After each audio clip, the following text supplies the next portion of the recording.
recording. We are. That's where we started. Cool. Oh, he's actually using the timing. Oh my god. Whoa. Steady on me. Oh my god. We're back for another episode. Welcome back to the REV Report. This is episode 3. We're doing well. We are. We're doing quite well, I think. We've not lost momentum just yet. Yet. It's today, the day that this podcast episode will be released is October the 31st. So, aptly, we've got decoration. But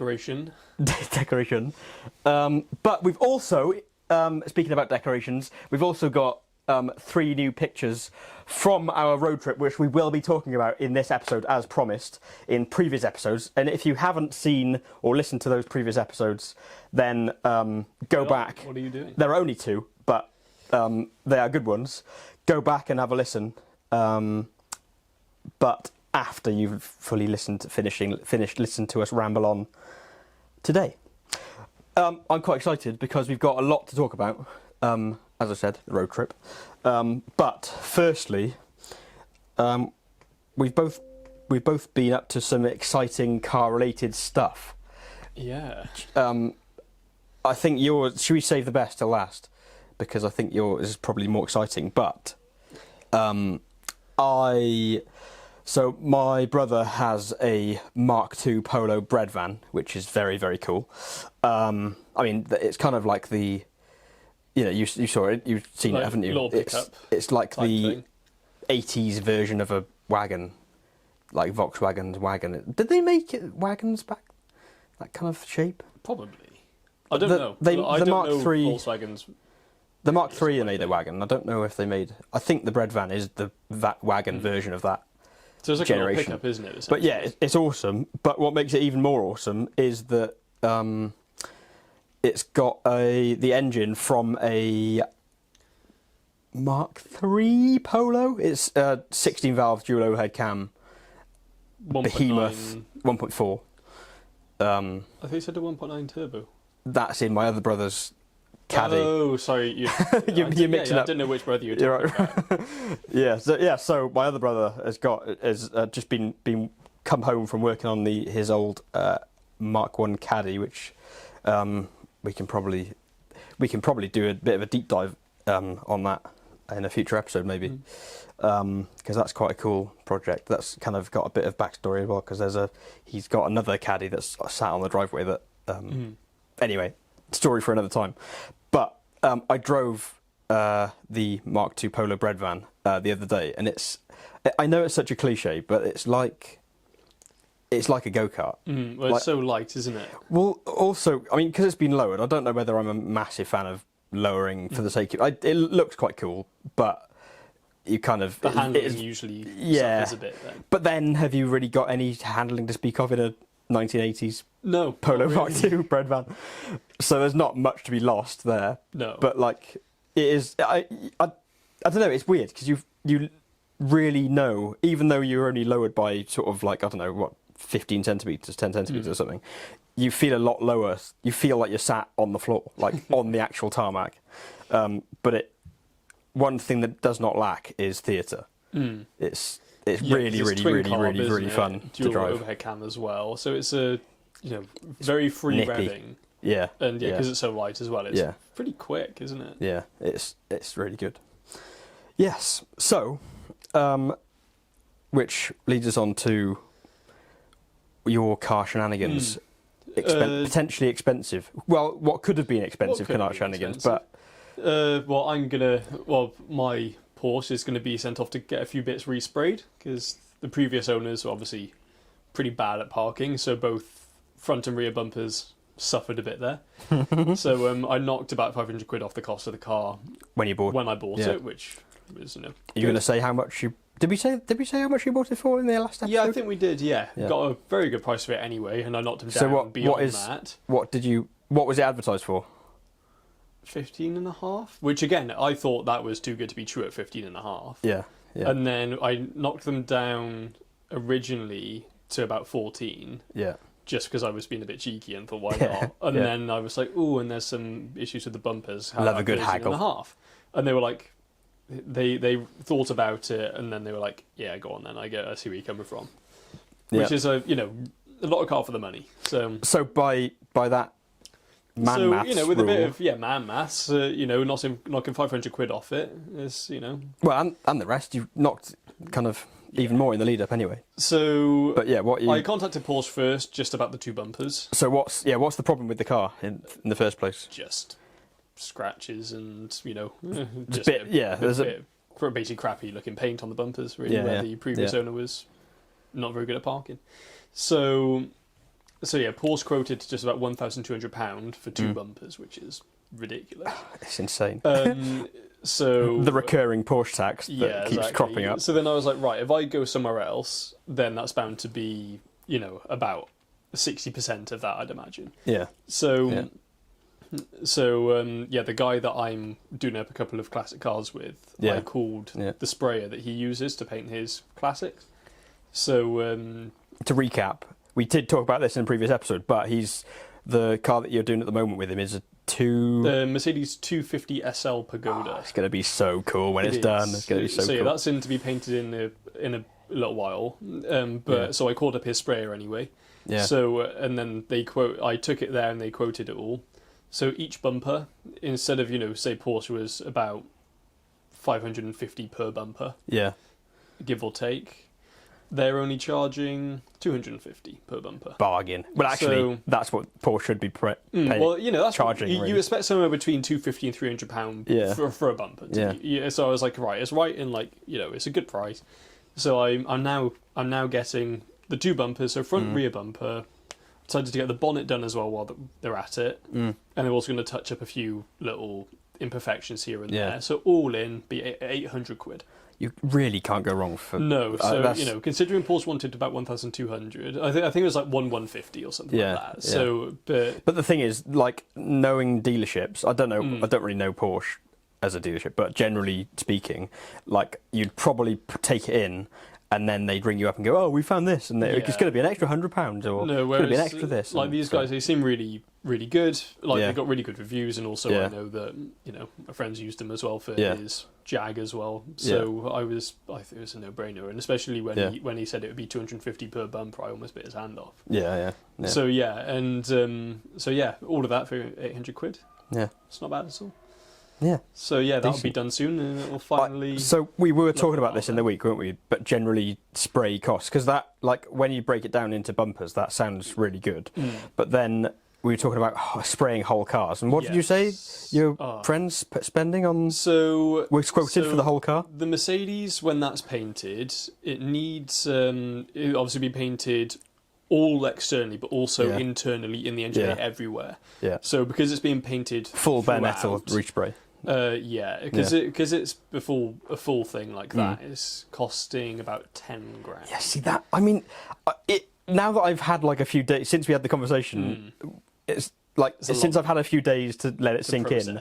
It's literally I had to sit down. I was like, 10 grand, and that was one of the cheaper ones.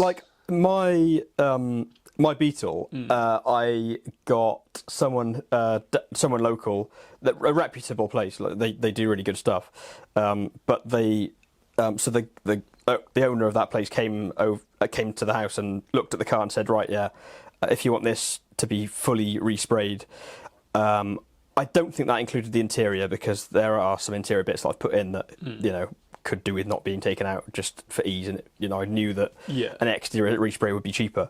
But he said, I think that'd be £6,000.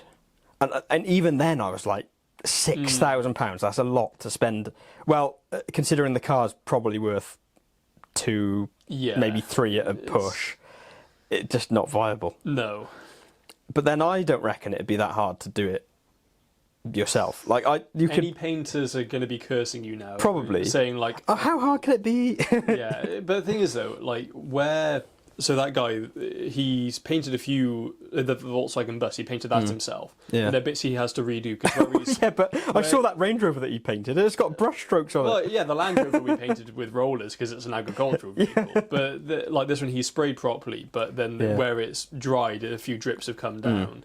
So then he's got to redo certain sections or whatever. And it's so easy to, just make a little mistake like that, and then you've got to redo a whole panel then.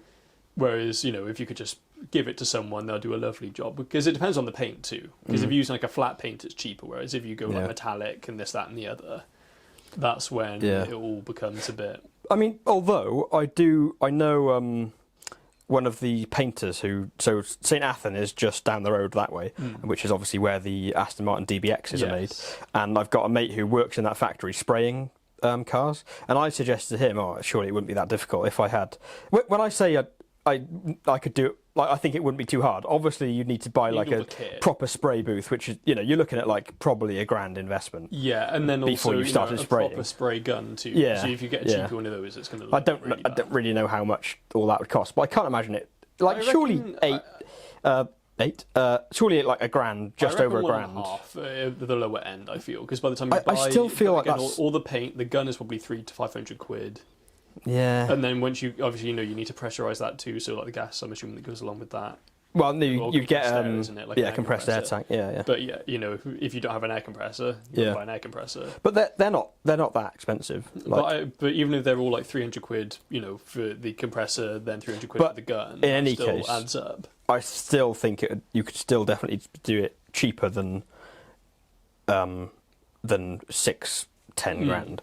But and obviously there's the caveat that you'd have to expect it to be a little bit shitter than a proper professional permanent spray booth job. But I still think it'd be good enough that you'd be happy to take it to, like, maybe not show condition, but you still could take it to shows and I think the main thing as well, if you're only getting certain panels done, if they're done not quite to the same standard, they'll stick out like a bit of a sore thumb. Whereas if the whole car looks like that, it will sort of blend into itself. Because you know that Land Rover we painted with rollers. Yeah. Like, what are you trying to say? Like, I don't think I'd be that shit. Like with the rollers though, what we said was that we consider it to be a good job with rollers, which is basically the same as a bad job with spraying. Yeah. It's all relative, isn't it? And it doesn't look too bad because it's such a flat colour too. It actually looks okay, and it's already been scratched to But then, as you say, it's a agricultural. Yeah, it's all more to just stop it. Vehicle to just be battered, isn't it? Yeah, it was more to just tidy it up a bit. So it was like those Land Rovers don't. They're very sympathetic to shit paint jobs. Like there's a charm to it almost. There's a guy who works next door to my dad who rattle canned his Landy, and that turned out fine. I mean, you can't really tell until you get really close. But no, and it's easy because all the panels are so flat. Because they are. It's like, well, they are flat, but they're also very ripply because obviously in true classic Land Rover style, hand built kind of. Yeah, but it's but you can just use a roller on that because it's like painting a wall because it's also so flat essentially. Whereas on a car like ours, you couldn't get away with it. I don't think I would ever consider rollering a car. Oh, it's a bit of fun. But well, anyway. Speaking of high performance cars, have you heard of the Yangwang U9? Oh, it was faster than the Chiron 300, wasn't it? 308 miles an hour. Or 308 point something. And they're really clinging on to that point something, I think. Yeah, I suppose the Bugatti was the same because it was 304.77, I think it was. Right, okay. I don't know why I remember that. Trust you to remember that. But yeah, it's it's really cool how to get a car to go that quick. But it doesn't excite me as much because it's electric. Like that's true. That's true. It's kind of easier, I suppose. To get. I'm saying that like I know everything about electric cars. I don't know how. I suppose with electric cars, I mean, it's just put on like a more powerful battery, better motors, this, that, and the other. Whereas with combustion cars, there's a lot more like the power engineering. Losses of the gearbox, you got to look at the individual gear ratios, or all these different things. Yeah. So there's a lot more I feel like there's a lot more that goes into it. Yeah. It's a lot more kind of pure, like. Whereas just whacking on the biggest battery and the most powerful motor you can. Can I be outrageous and compare it to like writing an essay yourself or doing it on ChatGPT? You might upset some people, but that's kind of like because it's like you've put all the prompts in, so you've done like a bit of the work. It's still impressive to get anything to move that quick while staying on the ground. That's true. So it's still like aerodynamically and with the motor, everything like that. It's like a really cool engineering thing, but it doesn't give me the same. It's not as interesting to me. Do you know the manufacturer who are behind it? No. BYD. Are they? Yeah, Well, it's their sub company. Well, Yeah. BYD are... Build your dreams. Yeah, I don't know the name. It's a bit cringy, but, you know. It's so cringy, yeah. Yeah. And it's like, you see it, like BYD on the back of cars looks okay. But then And you get like old Mercedes have like the really long, like all the numbers and everything. And then you have Build Your Dreams on the back. It's like fills the whole back of the car. Yeah. No, and they have funny names for the cars too, because they have one called like the Seal, so it's the Build Your Dreams Seal. Yeah. And I don't know. I know someone who went to the launch for that. Which it doesn't roll off the tongue. Yeah. It's not. Yeah. That Seal, the launch colour was like this horrible, like lime green, classic electric looking colour. Yeah. We're talking like well, actually you are, but we're talking like we completely hate electric cars, and maybe you do, but I'm not as... I'm impartial. You're definitely not impartial. I have no interest in the cars whatsoever, really. I'd argue that isn't impartial. Well, it doesn't mean I don't dislike them, but equally I just don't care. Yeah, okay. You know, it's not me actively hating, just, you know, if I had like a car showroom available to me and they were like, you can pick any car you want. And, you know, there was like electric cars on one side of the room and like combustion cars on the other. I'm not looking over there at all. Because they just don't excite me. I think there's a few ingredients that are in cars, whether it's electric or... there's a few essential ingredients, that are in cars, that need to be in cars to make it exciting, and that's like the kind of theatrical drama of it all. It's the little things, like, because the high acceleration, really quick, aren't they? Like, you know, they're very fast to accelerate. Yeah, exactly. So that's a bit of fun. But then they miss like exhaust sound or but the exhaust note, the rumble of the exactly. Like, interaction with the car. Like it's like with my car. It's like as you rev the engine, the car chassis twists a bit. If you're just parked on the drive and just give it. Electric cars are like putting speakers and stuff to play out the sound at the back, which is just awful. I wouldn't be surprised now that you've just said that. I wouldn't be surprised if they like made it move like a I just like, again, like as an engineering thing, it's like, yes, it's interesting, but equally I don't want to own one. Like there's not a single fibre of me, like not even one, that goes, you know, I want to own an electric car one day. It's like I have no interest. Yeah, but like I wonder if like GR and Toyota, like the GR Yaris, Toyota having that car, there's going to be some people who will go, oh, the GR Yaris is cool, I'm going to buy a GI line Yaris or something. Whereas I can't imagine that's going to happen between the Yangwang U9 and BYD as a brand, because they're too far. Not that that's the intention of the brand anyway. But they're too far, like, you know, they don't have the same... Well, you didn't know they were connected anyway. So. No, well, it's like, you know, so you see like a, you know, Porsche 918, and you go, oh, well, that brand says something really cool, I'm going to buy a 911, okay? Like, well, Porsche are iconic anyway, though, aren't they? Yeah, but you like what the brand is doing with their flagship, and then But it's more like Audi RS products. Like, you'll buy an S-Line because you like the RS products, or... Yeah, I get what you mean. But, it's just the brand brings you to it with their heavy hitters, and then you might not so much settle, but then you'll go like, oh, but you know, if they make such a good car, then their other things must be really good too. Yeah, and if you turned up in, if you turned up to like a car meet or something, like a street meet in a, oh wow, that's really cool. What is it? It's a Yangwang U9. It sounds a bit weird, doesn't it? No, I think it's a cool concept of, you know, to get anything to move that quick is cool and interesting. But I'd rather have a slower car that makes all the noise and whatever else. And I just much prefer older cars specifically for that. Yeah.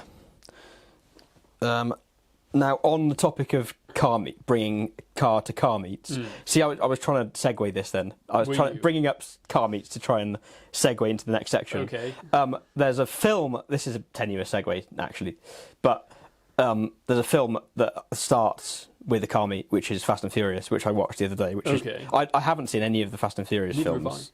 Haven't you? No. Haven't you? Oh, no, okay. amazingly. Oh. Yeah, I never... I was hoping that we'd have a good conversation about you trying to go, oh my god, you haven't seen the films? Nope. Okay, well anyway. Nope. It's the most ridiculous, like...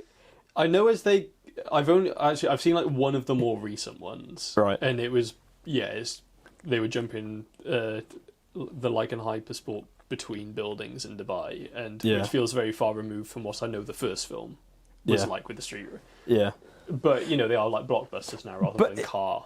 I mean, they're kind of fun. Yeah. Like it's kind of like a horror movie that's so bad it's funny. Like that they were in one of the scenes. There's Vin Diesel. I can't remember his character's name, and then the other blonde, curly-haired guy, which is Dominic Toretto, and which would be Vin Diesel's. Yeah, I've not seen the film, so Paul Walker. Right. Oh, the one that wrapped his CGT around a tree. Yes, I think it was See his friends. you again. But yeah, it's I like it when they're like racing, but they have like a million gears. They just yeah. That's it. Like they're racing along. First of all, like the scenery in the background of the car is like racing along. It's like a Laurel and Hardy kind of sketch. And then there's a warning light on the dash or something, and it says like engine gasket manifold failure or something like that. And then he's like, "Oh my god, the manifold's about to fail!" And then suddenly the floor falls off. Like, nice. what's one got to do with the other? It's just no. But again, though, it's like it's like I guess like a family film for like parents and kids. Like a lot of them probably won't even know what a manifold is. So to them, they see that's going to fail and the floor falls off. They're going to go, "Oh, if Michael ever says that, I'm gonna panic." yeah. But I mean, yeah. Well, anyway, but so I watched that film and I felt the need to post a question on my Instagram story. What are the films that car guys should always watch? And I got a few. Rush is a good one. I like that film. Yes. So we watched that in. No, Rush is the. That's Niki Lauda and James Hunt. Yes. It's got Chris Hemsworth as James Hunt. I can't remember who did Niki Lauda, but yeah, that's a really good film. I like that. Yeah. So yeah, that's one of the responses that I got on my story. Rush is really good. What's the one that we watched? Ford versus Ferrari. That's another one of my favourites. It's a really good, like documentary style. Like well, they take dramatised with the story, but it's like there are truths. It's so like it's like a really like a proper feel good kind of. Until he dies at the end, what? Until he dies at the end. Well, yeah. Spoiler alert. But I also got Herbie Fully Loaded, which is a kind of funny one. Lindsay Lohan, back when she was. Well, she's just done another film, Freaky Friday, which is Freaky Friday. It's not a car film at all, but that's a good film with Lindsay Lohan. Talking of Lindsay Lohan, Days of Thunder. Someone's put. I haven't. Yeah, that's Tom Cruise. He's a NASCAR. Oh right. driver. Is it completely? Is it non-fiction or fiction? Or? Yeah, non-fiction. Yeah. Right. But it's just a good. Yeah, it's a good film though. Yeah. Other ones. Someone's put all the Fast and Furious films can fuck off. And someone else has put Baby Driver. Oh, that's a good one. I think that is amongst my top 3 favourite films of all time. I think. Did anyone say Cars, like the the Pixar film? Oh, no one says Cars.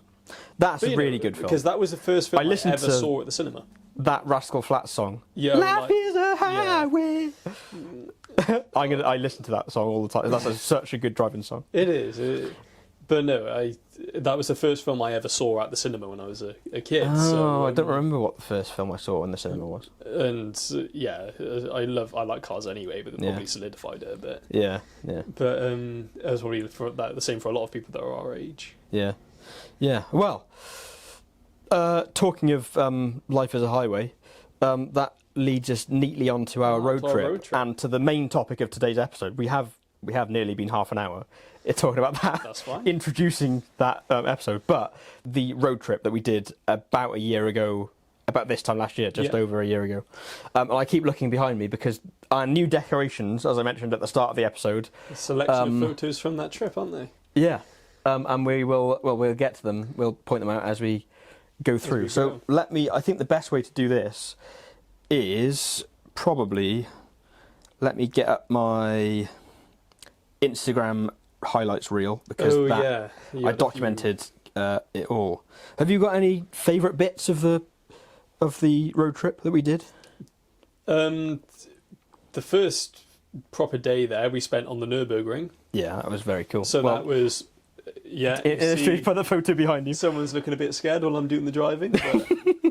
But I've always loved that racetrack. It's always been a favourite. If a racing game has the Nordschleife on it, But I'll spend a lot of time on it. up until we went there, you'd only ever done it virtually. Yes. Yeah. But You literally scared the pants off me. Yeah, well, I remember on the Like, I first didn't- lap, because I've done it so many times on games and stuff. It's mad that I you said to can- you, I was like, oh, after this turn, there's going to be this, this, and this. Yeah. And I was explaining all the turns to you before you could see them. I mean, I have done Hoping it. to give you some confidence in me before I really put my foot down. Yeah. But I don't think Yeah. that helped. I mean, it's not that I, I'm a massive adrenaline junkie, and probably, your average kind of amount. But it's not that I didn't trust your driving. It's just that I kind of, I don't know. I think it was probably a combination of like not trusting the car, or How just many generally. times did you press the imaginary brake pedal? Oh, it was probably on the whole time. I don't know. I didn't get an opportunity to drive around, but that would have been cool. But anyway, next time. But no, that was definitely a highlight. That was something I've been wanting to do for years and years. So that was probably up there, and that was the first day. So for me, I was worried it would be downhill from there. Yeah. But much to your surprise, not surprise, It was all great. pleasure. It was good. Yeah. Oh yeah, the whole trip was amazing. But the NSX that we saw at the Nürburgring was really good. And the guy, it's so nice when you meet. That's the thing with the car community in general. Everyone's friendly. so happy, and regardless of like where you sit in the superficial kind of hierarchy of car ownership, what I mean is like high value cars compared to low value cars. Yeah, well, and everyone owners. has the same hobby at the end of the day, and Yeah, everyone exactly. started from probably the same sort of place. So, But this guy that owned his NSX, he travelled from Dubai, or something. and he had his car shipped over to Germany, so didn't he? Or into Europe. Yeah, he shipped it over to Europe. And then Flew obviously over himself. Yeah. When it was in and then drove to Nürburgring in this NSX. Yeah, well, he was doing a whole Europe road trip, and then was then shipping it back from somewhere down in Spain or something. Yeah. But no, he was really nice guy. Let you have a little sit in it. Yeah, yeah, and he said, "Oh, there's the keys." Yeah, I was like, "No way!" Yeah, no, that was really cool, and that was awesome. Because that was on bags as well, wasn't it? So it looked cool. Yeah, Then and we also with bags, it's saw a quite few comfortable for the long trips as well on the motorway, because you can raise it up, can't you? And it's quite plush. Yeah, I don't know how that they affect the ride quality. Like, I wonder if it would just be rock solid the whole time. I don't know. It's probably Or do more you think it supple would than be- having coilovers and things. Because Yeah. coilovers, you're lower and stiffer. Yeah. Whereas depending on how much Yeah. air you put in it. But then those bags hold up to like 120 psi, which is quite quite rock solid. Yeah. Yeah. Obviously, under the weight of the car, then it. I changes, bet but- you they're more comfortable than putting coilovers on a car. Yeah. I don't. Well, know, you've got but- fully adjustable, like the cheaper ones. Yeah. Yeah. The cheaper coilovers. Yeah. But even then, though, the cheap coilovers, they have their limits how comfortable they can be, because Yeah. they are naturally stiff because they're a track thing. Whereas Yeah. with those, if they're, I can imagine. I have no idea. Well, you what's can in- tune coilovers to be either or. But most people that have coilovers applicable will, to different types of driving, can't you? yeah, you can. But, It's just a yeah. bit of a faff because you've got to do it 4 times. Well, I don't think you would. Yeah, you wouldn't Yeah. do it. Oh, I'm now going to drive on a country lane. I'm going to adjust my coilovers. But yeah, then so the whole point of the road trip was we kind of picked out points that we picked out all the places in Europe, in We kind of wanted Central to Europe go. that we wanted to go, and we found like a line that made sense that included most of them, didn't we? Yes. And that sort of brought us through. We went to Germany, so from the UK through Belgium, Germany to the Nürburgring, and then we went down into Stuttgart, then Munich, and then sort of like into Italy, and then across to Monaco, and then back up. That drive back from Monaco up to the border was a bit rough, wasn't it? But actually, we stopped in Rheims on we the way did, back, which yeah. was good. So it was kind of like It was a long drive, but it's It's- nice to have it split. there's kind of two types of road trip, I'd say, isn't there? Like you've either got like a destination road trip, or you've got like a nice roads kind of road trip. Yes. I suppose, or you could do like a unplanned kind of. Well, yeah, just you go say, with like, the flow. I But want to drive down to Monaco, and then like if I see something cool on the way on a road sign, I'll just stop. I feel like I'd be more comfortable with planning. Yeah, especially you're spending all that money and all that time, you might as well plan it out. But again, though, that's something we'd. It's not so much once in a lifetime, but it was a big deal, especially as it was our first one. Whereas if you were someone that did it, once or twice a year, I suppose if you know exactly where you want to go, and then you might, play it by ear then. Yeah. But for a road trip of that size, it makes it. What I don't understand is these road trips that you pay like $8,000 or more to be a part of, like driving tours or whatever. Because then I just don't understand.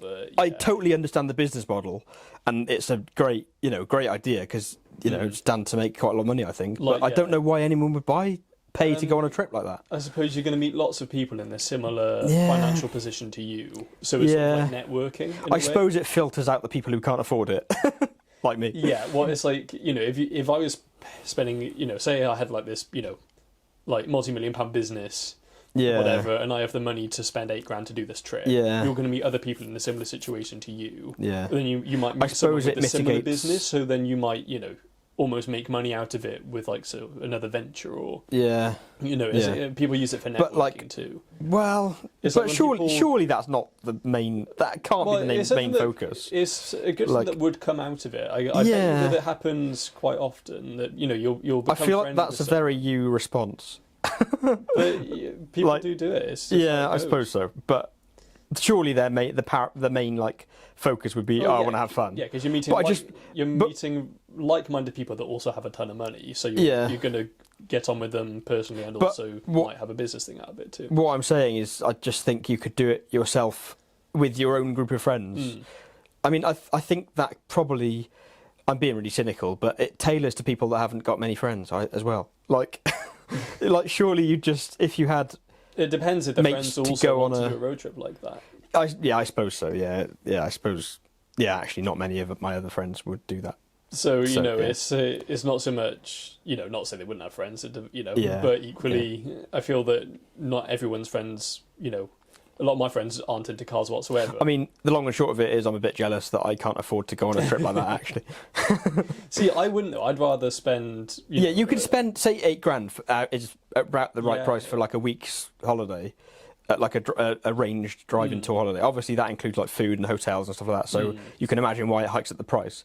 But for $8,000, you could do the most amazing road trip for $8,000. Yeah, and if I was going to be, if I felt like I was lonely, I wouldn't bother spending $8,000 to do that. I'd just go on a road trip on my own. Yeah. Enjoy your own company while you're at it. Yeah. So then our next destination was what was it? So Nürburgring, then it was Stuttgart. Correct.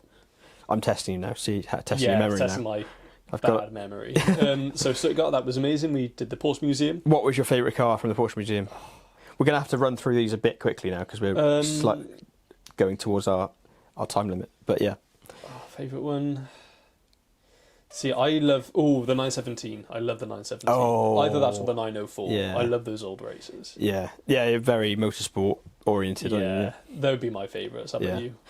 So I didn't know about this car until we went there, but the Mercedes 500e, which was manufactured. You think, oh my god, a Mercedes in a Porsche museum? But yeah, and it was manufactured along at the same kind of time as the S2, Audi S2. The Audi S2 estate from That's such a cool car. So because the Porsche was struggling financially, so both Audi and Mercedes wanted to give them a bit of a hand, so they didn't have to lay off their workers and things, so they could then keep the lights on effectively. Well, I'm pretty sure the Mercedes one, the 500e, was engineered and kind of designed that sort of thing.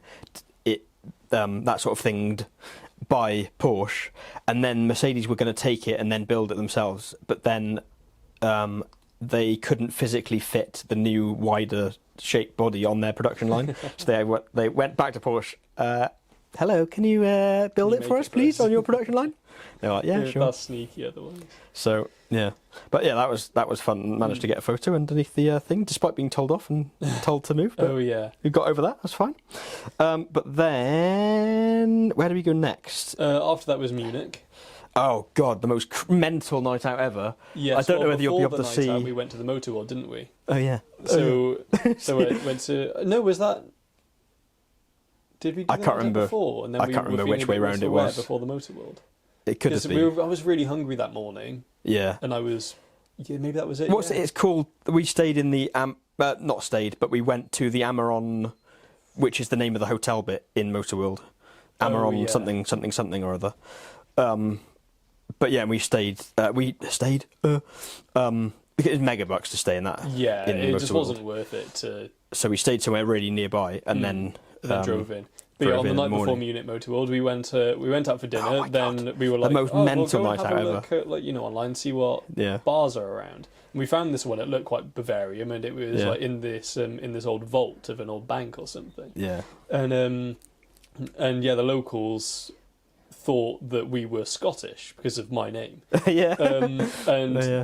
the Munich football team and Scotland have a bit of a friendly rivalry. Yeah. So they then bought us mostly me, lots of free drinks, and we were both quite Lubricated. worse for wear, shall we say? We were well lubricated. and With yeah, pints. we had one. That could be misconstrued out of context. we had one very good fun night out. Oh, and God. Gert is up there on. So Gert on our wall. there was very, very, very, very happy and friendly, and we went into the other room a bit later on in that night, and everyone was some guy in the corner. There's no DJ, no like electronic, no playing speakers. piano or keyboard. It was just wasn't this guy playing his keyboard, just singing into a mic like Oompa Loompa music, and everyone's just like like Gert in was on the table. like What a more authentic version of Beer Keller. But he was on the table. There, I didn't have a drink. He grabbed someone's half-empty pint that they'd left on the table, picked it up, and went and kind of gestured to me as if I wanted it. I was like, and I just took it off him. And then because it was half full, he proceeded to pour half of his pint into that glass, and he was like, "There you are." Just have it. That was my hopeless German accent. But then also before that, do you remember the guy that thought you were hitting on him? Oh yeah, I can't remember what I'd done. So I'd obviously he said had something. So he had he was showing off about his Botox. Oh yeah, And you said you yeah. don't look a day older 30, and then he turned around and he goes, "I don't like men." No, yeah, because I was like, you know what, he's obviously had some work done, and to be fair, Yeah, you just be like, he it's looked not. young, and I was like, that's I'll hardly be flirting, friendly. like, And yeah. then he obviously thought I was hitting on him. Yeah, he obviously had an ego bigger than. I was obviously spitting absolute game at him, though. To be fair, so, What? You don't look a day over 30? yeah. I don't like men. I forgot about that, but seeing how much we drank, I'm not surprised. Yeah. Anyway, But yeah, but moving on, from that amazing, that was a good night. amazing out. night. Went to the motor world the next day. which was amazing. Which There was that really cool. 575 bread van type. Yeah. It wasn't 575, was it? No, it was earlier than that. It was really, really cool, ultra rare bread van Ferrari. Yeah. Really cool. And that Cinquecento that was Ferrari spec'd with like Ferrari. What car are those? Is it Dino wheels? Like the star ones? Yes. Are they from a Dino? Yeah. That was so cool. It's the same car that the In-Betweeners have. That's the iconic like In-Betweeners car. But yeah, a Cinquecento. I'm assuming he didn't have Ferrari. doors. Yeah, no, I don't think so. Yeah, but that was all kind of Then properly done out. after Munich, we cut through some very nice roads through Austria. Oh yeah, that was a really nice drive. Wasn't it? On the way to the Stelvio Pass. Yeah, that was awesome. Drove up to the hotel that was pretty much halfway up the Stelvio Pass. By the time we got to the Stelvio Park, as you say, it was pitch black. Yeah. So we were doing all these switchbacks in the dark. We didn't really know that. We kind of had an idea that we might have been somewhere near, but we didn't realise that we were actually on the Stelvio Pass. But then we get to the hotel, and it's all dark, and there was a good lineup of there was a 993, 911, there were a few 996 Lotus as well. Yeah, a couple of cool cars up there. So we knew we were in the right place. But then, in the morning, woken up by cowbells, which is such a nice kind of romantic kind of, And then, while you spent the morning setting up all the cameras, I Yeah. was Being laced with I had coffee. about a litre of coffee because I asked for like a cup of coffee and they just bought me this Yeah. whole like jug, so I was just Happy sipping days. out of that. Yeah. That was an amazing day, though. Yeah. it just We got went. How many done. times did we go up and down the Stelvio Pass? Honestly, can't remember. It was so many. But the thing is, it's not like it's not. So people would say, "Oh my god, it's such a good driving road." It's not really a driving road, is it? It's kind of more of a. It's the scenery around. It's a statement road, isn't it? Yeah. It's like I've been to the Stelvio Pass. Because it's just so famous, and we were Yeah. quite lucky because we didn't come across too many cyclists. And It's just very busy, though, isn't it? I mean, we did make Yeah. sure that we left fairly early to kind of miss some Miss of the the traffic. traffic. I say early. Early would be probably like 6 o'clock for that. Yeah, we were. 'Cause there was still a lot of traffic. But yeah, we got up at like what 8, 9ish. Got up at Yeah, we were early out. and then out by 8, 9ish. I mean, yeah. But no, that was great fun. And then we then drove over the other side of the Stelvio then, didn't we? Going on to our next destination then, which was Oh yeah, Como, so wasn't it? yes. So So we effectively went up and over the Stelvio Pass. But even the roads on the other side, they were a lot quieter, but they were still lovely. in fact, this year is 200 years of the Stelvio Pass being open. Oh, was it? Yeah, there we are. Wait. Congratulations. Yeah. But yeah, so yeah, then went down into Como then, didn't we? Oh, I could live there It was really nice. in this really weirdly named place called. Was it Drongo? I think it was. Drongo, which is a really weird. Obviously, maybe not for Italians, but I don't know what it would translate to. no. Drongo. Good pronunciation, better than the German. Yeah. But no, that was really nice. That was we camped there with your roof tent, so that was good to get. Oh get some yeah. use for that. Is it, yeah. Ironically, only use for throughout the the whole of roof the holiday, it was lovely weather. Apart from the nights we camped. Yeah. Sod's law. That's the only day that is. it would rain. Yeah. But no, that was all lovely, really. Yeah. And then after that trip, Well, before we do move on, I think it was like I felt like I was in a James Bond film. Yeah, We it hired has a that boat, feel. so we were there for a few days, weren't we? And because Yeah. we were driving like we were doing one stop per day, so we were lots of driving, and I was filming it all, and then we go to the hotel, go to bed fairly late, and then wake up early, drive again. Yeah. So we planned like a kind of It couple was of midway, days wasn't it? Really, it was halfway stop through. So and the plan was actually to go to the I can't remember what the road is called, but it's in Switzerland and it's the famous like Wes Anderson hotel. Gurkha Pass? It's something like that. Something Gur- along those lines. Yeah. I was going to say Gurkha Pass, but Gurkha's I don't think so. Gurkha's something. But yeah, Furka Pass. Furka, that's Furka the Pass, one. not Gurkha. Or Burka. But yeah, so but yeah, that would have just been that bit far out of the way then for where we were at the time. So Yeah. Well, I mean, it was about 2 hours. I think, yeah, from like there, 2 hours to drive Yeah. on the road, then 2 hours back. We planned to do that while we stopped at Como, but we were like, Well, I'd I rather just have fancy few a break. days chilling. Yeah. yeah. yeah, and we saw that Maserati hearse in true that's- Italian fashion. Yeah, so not a bad. That was fun. Thing is, though, I'd just be worried that I want break down on the way. Sort of thing. yeah, I want a Maserati hearse at my funeral. I'd love that. But yeah, so where was next then? After that, it was Monaco, wasn't it? I think it was I'm Monaco. going through my I'm pretty sure it was Monaco after Como. missed one out.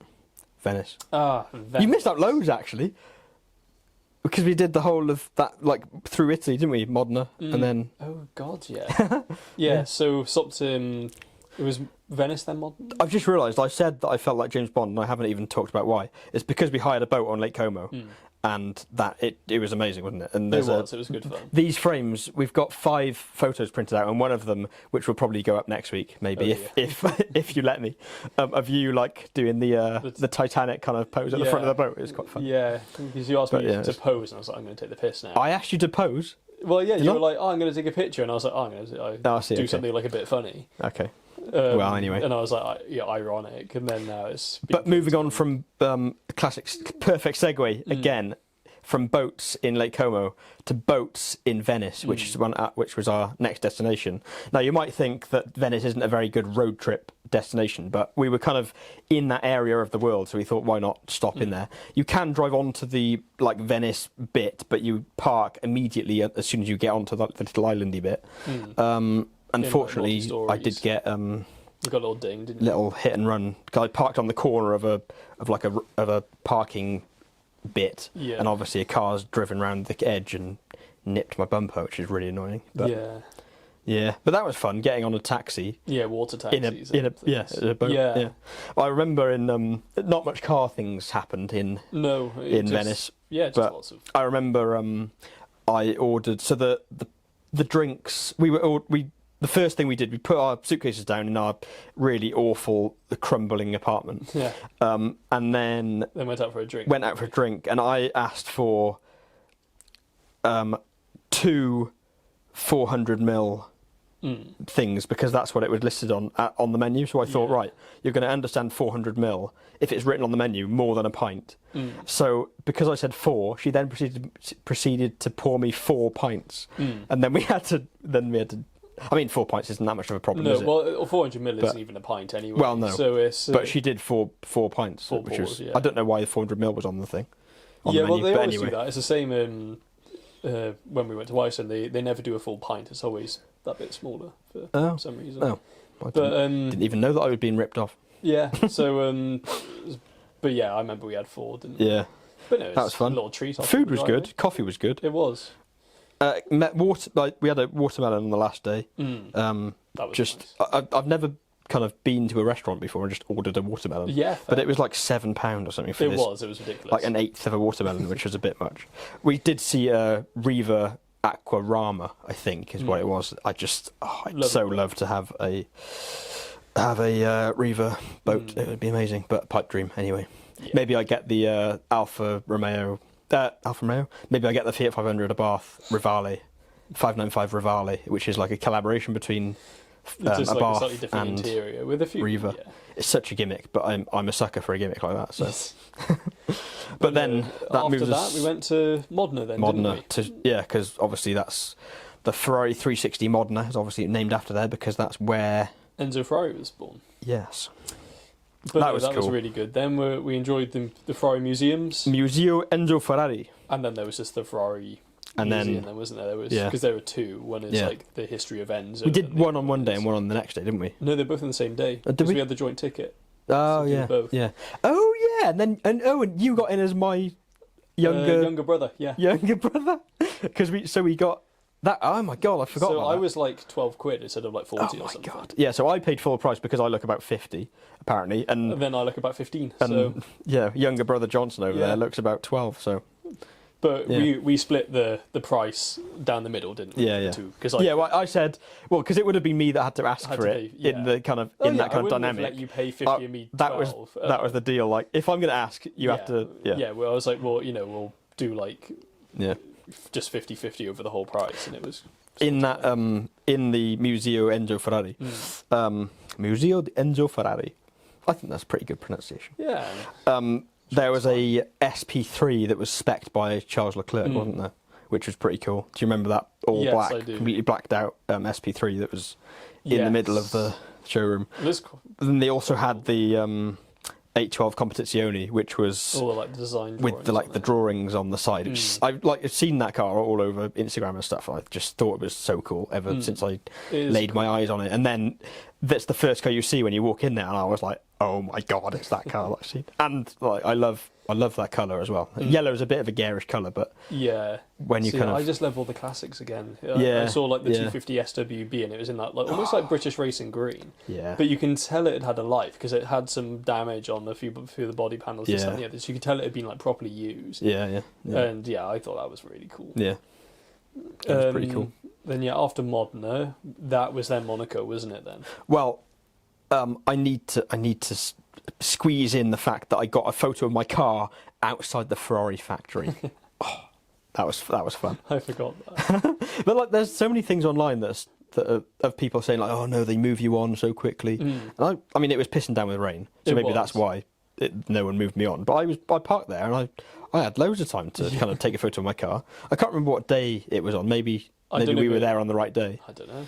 But it was it was quite cool. Taking a photo of my German Volkswagen Golf with my German Porsche wheels in Italy outside the Ferrari factory.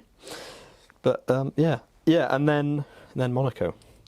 Our final destination. I think that's like I see that Monaco as like a halo kind of destination. I don't think I'd want to keep that as like a final destination because I feel like that is we stayed there for a few days, didn't we? Yeah, like I like Monaco, but in the same as like I don't know, in the same vein as like I guess in a way Dubai for me is like it's not cultural.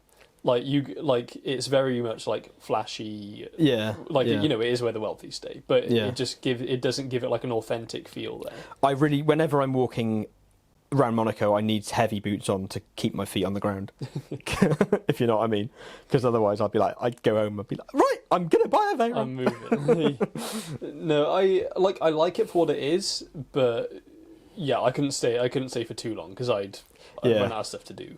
Yeah, like it's nice, but it's just not cult. Yeah, like, you don't get like the feel of the culture. I suppose so. I mean, you definitely would never get blasé about it though. Like I see what you mean. It's fun for spotting. Yeah, it's not like it's not. You need to have a fake, bit, but it's not. Authentic. I don't know. It doesn't. Yeah, it's a show off. Yeah.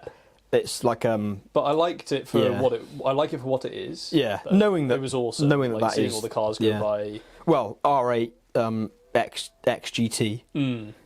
LAF. That was insane. 812 Aperta. Loads and loads and loads of incredible, ridiculous bits. But there's all these cars that just drive by that you would usually look at. You know, whether it's like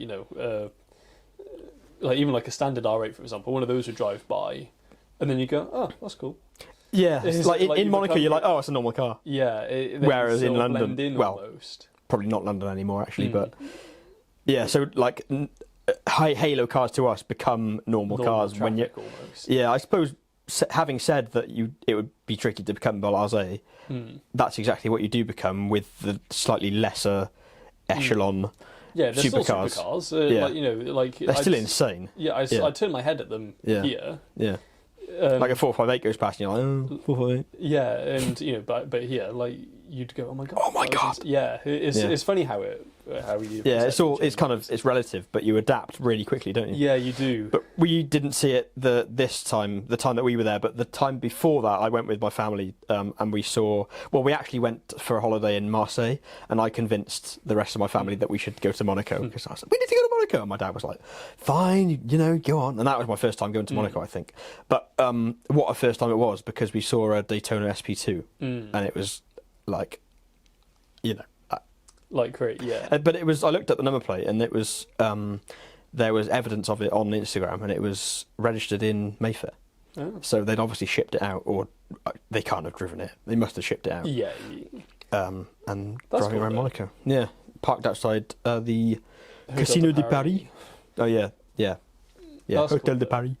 And then and we did a bit of car spotting around there. Fun. Anyway, I went to the museum. We went into that. Of all of the cars owned by the Prince of Monaco. Oh yeah, of course. Yeah. But it's set out like a museum, which is really cool. Yeah, of course.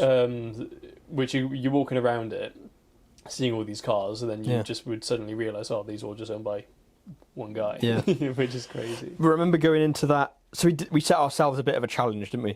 A kind of car spotting. Like we went off. I went off for an hour. You went off for an hour. Yeah. We met back up in the casino square, and. Just before we split up, we went down into that car park, didn't we? Because of hashtag always check the car park, obviously. And we saw. Do you remember seeing that the Aston Martin Signet? Yes, yeah. That's funny. The little, we were there wasn't whatever. Actually that much in there, really, was it? There was an older 1950s kind of American wavy looking. Big, massive fender kind of car, wasn't there? At the end, I can't remember what it was. Or something. But the guy came along, didn't he, and said, "We were looking at this Aston. We were looking at Toyota what's the Toyota IQ? Yeah, is it's looking at the Toyota IQ basically, basically with an Aston Martin badge on it, and he goes, "You cannot. Are these your cars?" Like accusing us of not owning these cars. I was, no, we're just wandering around. You cannot look. Delete photos from your phone, and he got you to delete photos on your phone, didn't he? I mean, obviously, I got them from my recently deleted, but yeah, I mean, it's not hard to restore photos like that. But I mean, I suppose if you, it's his job as public security to do it. I suppose it's a private car park, but it was. We just went down the stairs and went in. Like it's not, not a massive crime, is it? But yeah, that was fun. Oh, I've just gone through my highlights and saw the Testarossa Mono Specchio that we saw as well. That's cool. Oh, was that the one with like the single mirror? The one mirror, yeah, that was cool. Mono very, very Specchio, cool. very Mono Specchio, very Italian, isn't it? And we saw Matt Armstrong's Rolls-Royce Wraith. Up close, you can see the kind of lack of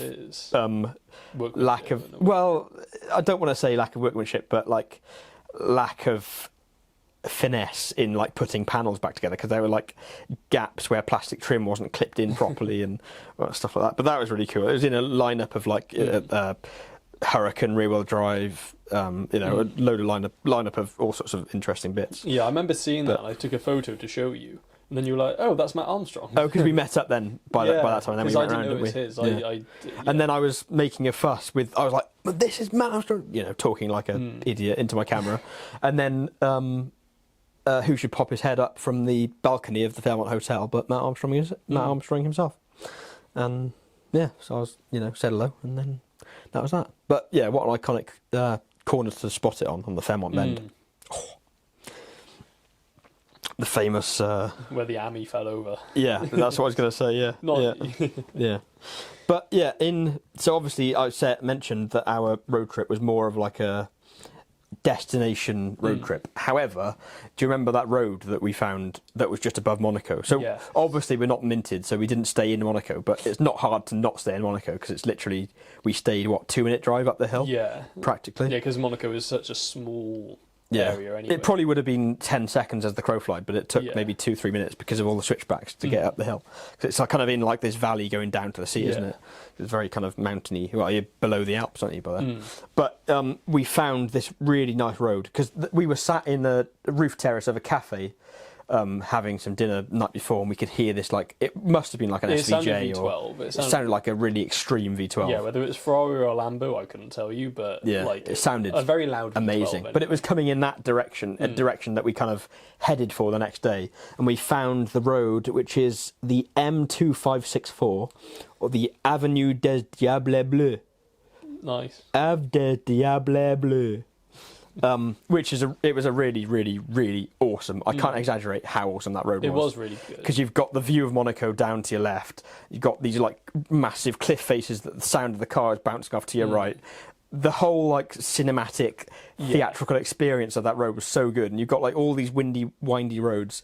You've got like some technical elements, like where you've got to kind of move the car, like drive it properly and concentrate, and then really good opportunities to like exercise the full range of. I'm talking like I'm driving a supercar. It was in my Golf, 1.8T, so 260 brake, but braking and a bit of heel toeing around the corners, and it's just you can tell I'm excited just by recounting the story. But yeah, that was good.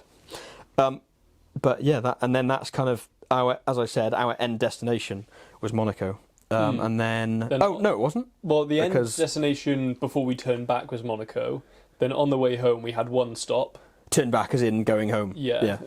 We then stopped at in Reims. Oh, hang on.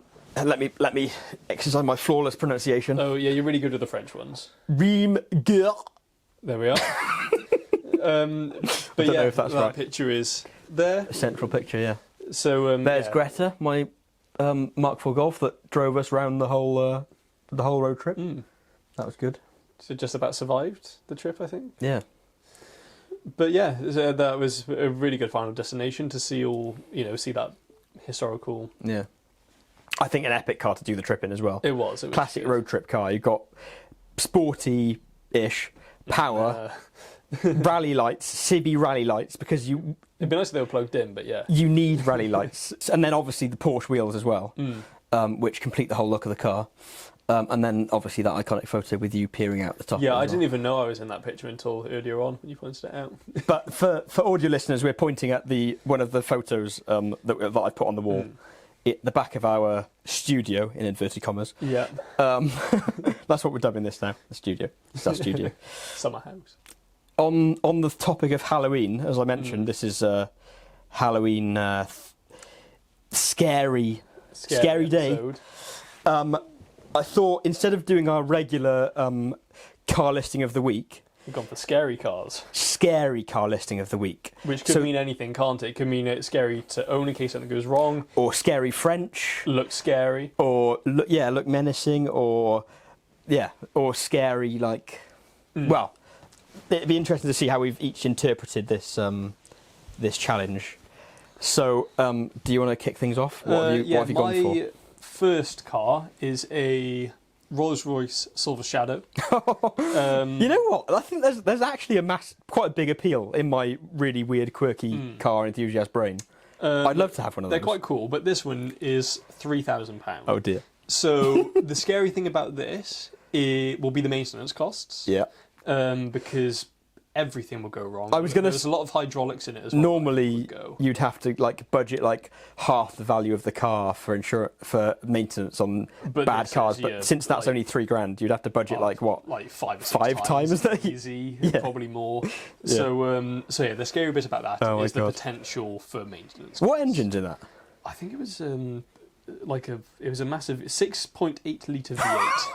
Oh, Fuel costs too. Then is scary. that probably has 90 horsepower or something. Yeah, I don't even know what. No, I'm under-exaggerating massively. But even so, it doesn't even say that.